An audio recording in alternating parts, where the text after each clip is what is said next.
Hi everyone!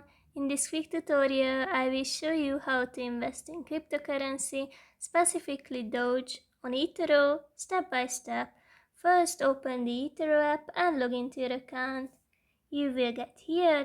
Next, tap on the search bar and start typing Doge.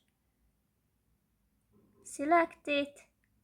And now, tap the trade button to start your purchase.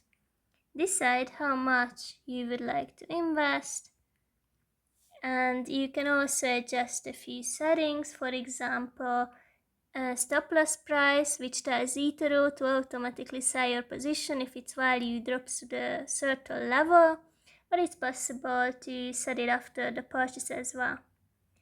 Under the order type, you can pick market to buy immediately at the current price, or limit if you want to set a specific price.